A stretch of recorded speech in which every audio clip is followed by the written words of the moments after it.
Hello, नमस्ते। तो आज हम जो ऑब्लिक प्रोजेक्टाइल इंट्रोडक्शन किए थे लास्ट लेक्चर में, उसको आज थोड़ा-सा और आगे देखेंगे। अच्छा, सीन क्या था? सीन हमारा ये था कि आपके पास फिर से आपका प्यारा एक्स एक्सिस और वाई एक्सिस है और आपके पास बॉल है जो ओरिजिन में है और इस बॉल को मैंने 2 वेलोसिटी दे रहा हूँ। एक एक्स एक्सिस में वेलोसिटी वीएक्स और एक वाई एक्सिस में वेलोसिटी वीवाई। और आपको पता है ये बॉल कैसे मूव करेगा? बॉल अपना सीधा स्ट्रेट लाइन में जान चला जाएगा, ठीक है? अब मैं करना क्या चाहता हूँ? अब मैं कुछ ऐसा गेम खेलना चाहता हूँ कि बॉल का जो वाई एक्सिस में जो उसका वेलोसिटी है ना वीवाई, उसको टाइम के साथ मुझे घटाना है। बॉल का वाई एक्सिस में जो वेलोसिटी है वीवाई, उसको टाइम के साथ घटाना है। तो मेरे पास 2 ऑप्शंस हैं। पहला, एक मैं काम ये कर सकता हूँ, बॉल के ऊपर रॉकेट लगा दूँ और नीचे के डायरेक्शन में, ठीक है? तो बॉल के ऊपर तो मैं यहाँ पे रॉकेट लगा देता हूँ स्काई कलर का, ठीक है? अब मैंने रॉकेट लगा दिया। तो बॉल के ऊपर अगर रॉकेट लगा दिया, अब बॉल ये रॉकेट क्या करेगा? नीचे के डायरेक्शन में बॉल को पुश कर रहा है। तो टाइम के साथ ये जो वी वेलोसिटी है बॉल का, इसको खत्म करता जाएगा।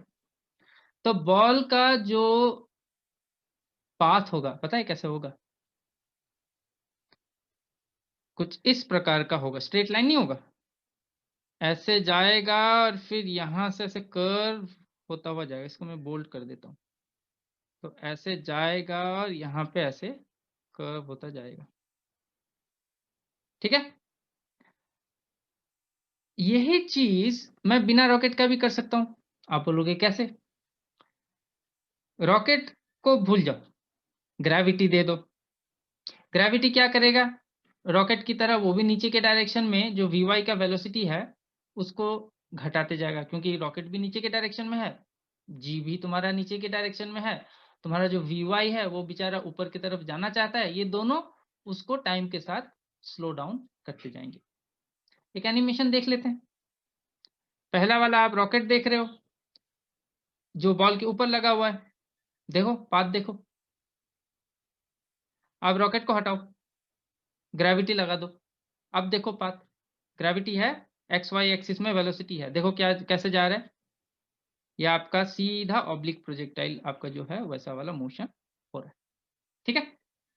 तो यहाँ से आपने क्या सीखा? यहाँ से आपने ये सीखा और जो आपने सीखा वो आपका वही ऑब्लिक प्रोजेक्टाइल वाला पोर्शन है कि अगर आपके पास एक एक्स एक्सिस है और एक वाई एक्सिस है और फिर आपका बॉल यहाँ पे है और इस बॉल के पास समझ लो पहले ही वी एक्स वेलोसिटी था और वी वाई वेलोसिटी था और आपने क्या किया और आपने इसको ग्रेविटी में रख दिया। तो इस तरफ आपका ग्रेविटी है, नीचे जी, ठीक है?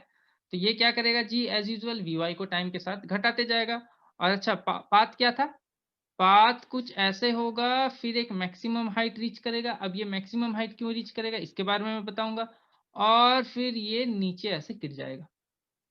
ये जो आपका टॉपिक है ना एंगुलर प्रोजेक्टाइल या कह लो ऑब्लिक प्रोजेक्टाइल, ये पूरा यही है, ठीक है? इसको स्टडी करना है।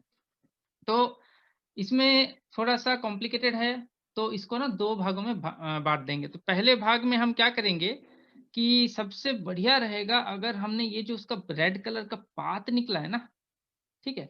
इस पाथ का अगर हमने इक्वेशन बना दिया, तो फिर जो दूसरा पार्ट है जिसमें मैं पूछूँगा time of flight, maximum height जाएगा h वो कितना होगा? नीचे r डिस्टेंस कितना कवर किया? r डिस्टेंस मतलब यहाँ से स्टार्टिंग पॉइंट से लेके यहाँ तक कितना डिस्टेंस किया? ये हम पार्ट 2 में करेंगे। तो पहले पार्ट में इसका जो पाथ का इक्वेशन है, इसको निकाल लेते हैं, ठीक है? तो कैसे निकालें? आइडिया क्या है? आइडिया कुछ ऐसा है कि समझ लीजिए कि अगर ये बॉल के पास सिर्फ़ एक्स एक्सिस में वेलोसिटी होता और वाई एक्सिस में वेलोसिटी होता, तो टी टाइम में बॉल कहाँ होता? मैं दिखा रहा हूँ। बॉल के पास सिर्फ़ एक्स एक्सिस में वेलोसिटी है और वाई एक्सिस में वेलोसिटी है। तो टी टाइम में बॉल कहाँ होता? तो अगर उसके बॉल के पास जी नहीं होता, तो बॉल आपका सीधा चला जाता ऐसे, ठीक है? तो अब एक काम करते हैं, ये वाले डायग्राम को हटा देता हूँ, अननेसेसरली कंफ्यूजन क्रिएट करेगा। अब हम सिर्फ ये वाला सेकंड डायग्राम देखेंगे। तो बॉल तो ऐसे चला जाता सीधे। अब बट हाँ, अच्छा, तो टी टाइम में कहाँ चला जाता? टी टाइम में समझ लो यहाँ पहुँच गया होता, जब जी नहीं होता। तो अगर जी नहीं होता और मैं पूछता एक्स डिस्टेंस कितना है, वाई डिस्टेंस कितना है, एक्स डिस्टेंस कितना है, मतलब आप यहाँ से लेके यहाँ तक का डिस्टेंस निकालोगे, जहाँ पे ये टी ऐसे नीचे लाइन खींच दूँ तो एक्स पे जहाँ पे इंटरसेक्ट करेगा। वाई डिस्टेंस का मतलब इधर से पॉइंट ले लो और ये वाला जो डिस्टेंस है यहाँ तक, ये वाला वाई डिस्टेंस हो जाएगा। अब मैं यहाँ पे क्या पूछूंगा? अब मैं पूछ रहा हूँ एक्स और वाई क्या होगा अगर जी नहीं होगा। तो मैं लिख देता हूँ यहाँ पे नो जी, कोई ग्रेविटी नहीं है, कोई ग्रेविटी नहीं है। क्या है? सिर्फ वी एक्स है, वी वाई है। बॉल ऐसे जाता तो तुम्हारा जो एक्स होता उसको तुम लिखते वी एक्स इंटू टी, जो कि हमने लास्ट लेक्चर में ऑलरेडी बहुत डिटेल में देख चुके हैं। और जो वाई होता उसको हम लिखते वी वाई इंटू टी। ठीक, बट बॉल वहां थोड़ी होगा, ग्रेविटी है। ग्रेविटी क्या करेगा? वी वाई को वो खत्म कर रहा है धीरे धीरे। तो फिर टी टाइम में बॉल आपको, ये समझ लो ये लोकेशन ए है, बॉल आपको लोकेशन ए में नहीं मिलेगा, बॉल आपको यहाँ पे मिलेगा समवेयर लोकेशन ए प्राइम में। तो आप यहाँ पे क्या दिख रहा है? एक्स तो उतना ही है जितना होना चाहिए, वाई का जो वैल्यू है या वाई डिस्टेंस का जो वैल्यू वो घट गया। ठीक है, क्यों घटा? जी है, जी खा रहा है उसका वी वाई का वेलोसिटी, तो कहाँ ज्यादा डिस्टेंस वो जा पाएगा। ठीक है, तो यहाँ से हमने क्या सीखा?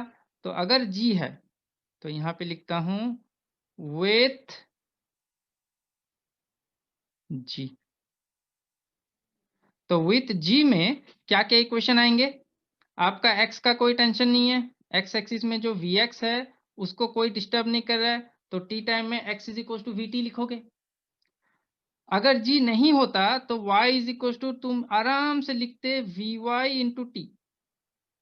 बट अगर वी वाई इंटू टी लिखते तो उसका लोकेशन ए हो जाता, बट वो ए प्राइम में आता है, क्योंकि वी वाई जितना ले सकता था उतना ले नहीं पा रहा है। क्यों? वी वाई को जी धीरे धीरे खा गया टाइम के साथ। इसका मतलब अपवर्ड वाई डायरेक्शन में जो वेलोसिटी है वो टाइम के साथ घटता गया। तो अनफॉर्चुनेटली जो उसका वाई होगा वो ज्यादा नहीं होगा, थोड़ा सा कम होगा पिछले केस से। देख रहे हो, थोड़ा सा कम होगा। तो y is equals to V Y T minus half G T square.